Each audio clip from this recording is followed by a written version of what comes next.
मासूम बहू। हिना ओ हिना चिल्लाते हुए हिना की सास उसे बुलाती है। हिना जो घर के पीछे बने बगीचे में पौधे और सब्जी में पानी दे रही थी, उसे आवाज सुनाई नहीं दी। पर हिना की सास ने चिल्लाते हुए कहा, कहाँ मर गई कामचोर, काम के समय ही गायब होना है, महारानी को दिन भर आराम ही करना है। हिना के पति की मौत उनकी शादी के 2 साल बाद ही हार्ट अटैक से हो गई थी। तब से ही हिना की सास उसे अपने बेटे की मौत की जिम्मेदार मानती है। वैसे भी हिना और उसके पति का प्रेम विवाह हुआ था। तब से ही हिना की सास उसे पसंद नहीं करती थी और उनके बेटे की अचानक हुई मौत से वह हिना को नफरत करने लगी। वो हिना से इसी तरह बात करती थी। अब तो हिना को भी आदत हो गई थी। हिना का एक बेटा है, वह अभी सिर्फ 18 महीने का है, लेकिन हिना की सास विभा जी उसे देखना तक पसंद नहीं करती। हिना के ससुराल में अब सिर्फ 3 सदस्य थे, हिना, विभा जी और हिना का बेटा। हिना के ससुर की मौत तो बहुत पहले हो गई थी।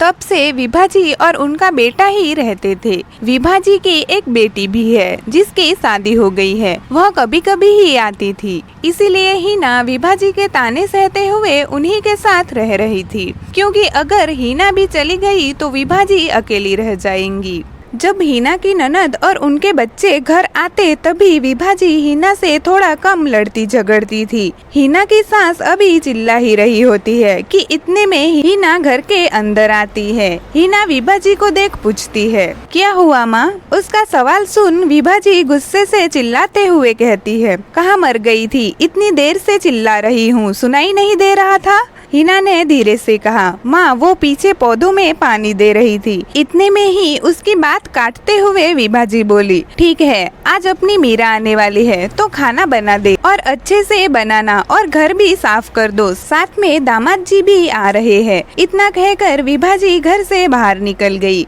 विभा जी के तेज बोलने से हिना का बेटा भी उठ गया और रोने लगा। उसकी आवाज सुन हिना जल्दी से कमरे में अपने बेटे के पास जाती है। अपने बेटे को लेकर वह किचन में चली जाती है। अपने बेटे को नीचे बैठाकर उसे खिलौने दे देती है और खुद खाना बनाने लगती है। हिना ने जल्दी जल्दी किचन का काम निपटाया ही था कि उसका बेटा रोने लग गया। शायद उसे भूख लगी थी। हिना उसे खाना खिलाकर वापस सुला देती है। उसके बाद घर की सफाई करने लगती है। सफाई करने के बाद हिना थोड़ी देर बैठी ही थी कि उसकी सास आ जाती है। वो हिना को बैठा देख गुस्से से कहती है, यहाँ बैठ के क्या कर रही हो? क्या तुम्हारा काम खत्म हो गया जो बैठ गई? दिन भर बस आराम है महारानी के। ये सुन हिना कहती है, माँ सब हो गया है। ये सुन विभा जी घर को देखती है तो सब काम हो गया था। ये देख वह अपने साथ लाए नाश्ते का सामान हिना की तरफ बढ़ा देती है। ये बच्चों और दामाद जी के लिए है। हिना वह सामान ले लेती है और किचन में चली जाती है।